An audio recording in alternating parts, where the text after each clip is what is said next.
First of all మన మీద ఏదైనా ఒక బిగ్గెస్ట్ ఎలిగేషన్ వస్తున్నప్పుడు మనం పారిపోకూడదు. అంటే మనకి యాంటిసిపేటరీ బెయిల్ ఉంటే ఓకే కానీ, లేదంటే డెఫినెట్లీ మనం పారిపోకూడదు.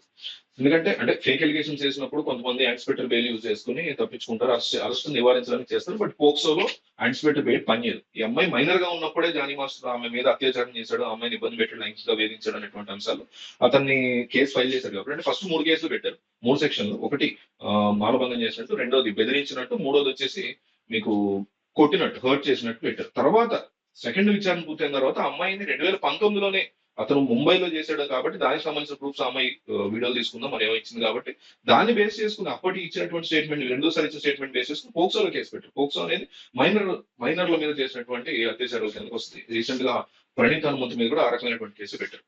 సో ఈ ఈ కైండ్ ఆఫ్ ఇష్యూల మధ్యలో మనకి ఒక బిగ్ నిజం తెలుస్తుంది ఏంటంటే, మీకు యాంటిసిపేటరీ బెయిల్ లేనప్పుడు లేదా తప్పు చేయనప్పుడు, అసలు బేసిక్ గా తప్పు చేయనప్పుడు అయితే మనం పారిపోకూడదు. లేదా అవతల వాళ్ళు ఫేక్ ఎలిగేషన్స్ చేస్తున్నారు, పెట్టారు, నన్ను అరెస్ట్ చేసే పరిస్థితి ఉంది కాబట్టి నేను తప్పించుకోవాలనుకుంటే తప్పించుకోకూడదు. ఫస్ట్ యాంటిసిపేటరీ బెయిల్ అప్లై చేసుకుని కోర్టులోనే దాంట్లో రకరకాల వ్యవహారాలు ఉన్నాయి. కానీ మనోడు ఏదైతే పారిపోయాడో కంప్లీట్ గా ఎబ్స్కాండ్ అయిపోయాడు, మనిషి ఎక్కడ కూడా కనిపించకుండా. ఇది ఖచ్చితంగా అతను తప్పు చేశాడేమో అనేటువంటి అంశాన్ని తెర మీదకి స్పష్టంగా తీసుకొస్తుంది. అందులో ఎవరు కాదనడానికి లేదు. సో ఈ సిచ్యువేషన్స్ లో జానీ మాస్టర్ ఫస్ట్ బెంగళూరులో ఉన్నాడు అనేటువంటి ఇన్ఫర్మేషన్ వీళ్ళకి వచ్చింది. ఏం చేశారంటే, జానీ మాస్టర్ సంబంధించిన ఒక క్రెడిట్ కార్డ్ ని బెంగళూరులో యూజ్ చేశారు.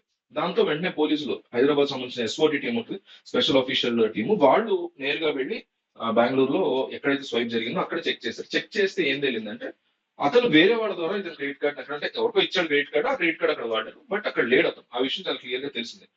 అట్లా కాస్త పోలీసుల్ని కావాలని డైవర్ట్ చేసాడో, మరి నిజంగా ఇదివరకు క్రెడిట్ కార్డ్ ఇస్తే అతను అక్కడ యూజ్ చేసాడో కానీ, అతని వైఫ్ క్రెడిట్ కార్డ్ ని గోవాలో వాడాడు. ఎవరో జానీ మాస్టర్. జానీ మాస్టర్ యొక్క వైఫ్ క్రెడిట్ కార్డ్ ఏదైతే ఉంటుందో, జానీ మాస్టర్ యొక్క వైఫ్ క్రెడిట్ కార్డ్ ని నేరుగా గోవాలో వాడాడు తను.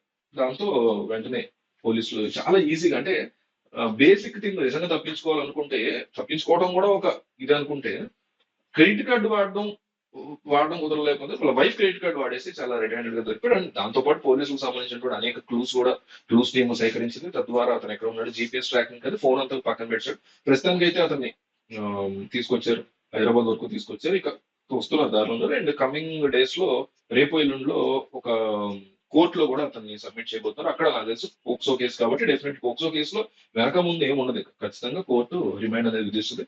సో ఫర్దర్ గా ఏం జరుగుతుంది చూడాలి. కొద్దిసేపటి క్రితం జానీ మాస్టర్ యొక్క వైఫ్ ఎవరైతే ఉన్నారో ఆవిడ నార్సింగ్ పోలీస్ స్టేషన్ ఎక్కడైతే కంప్లైంట్ ఫైల్ అయ్యి అక్కడ నడుస్తుందో అక్కడ తీసుకొచ్చి విచారణ చేస్తున్నారు. ఎందుకంటే ఆ అమ్మాయి కంప్లైంట్ ఇచ్చినప్పుడు, జానీ మాస్టర్ నన్ను కొట్టడమే కాదు, జానీ మాస్టర్ వైఫ్ కూడా నన్ను కొట్టింది, ఇతన్ని పెళ్లి చేసుకోవాలని ఆమె కూడా నన్ను బలవంతం పెట్టింది, లైంగికంగా అతని కోరికలు తీర్చాలంటూ ఆమె కూడా నన్ను చాలా తీవ్రంగా హెరాస్ చేసింది అనేసి కంప్లైంట్ లో ఫైల్ చేసింది. కాబట్టి ఆమెను కూడా పిలిచి విచారణ చేస్తున్నారు.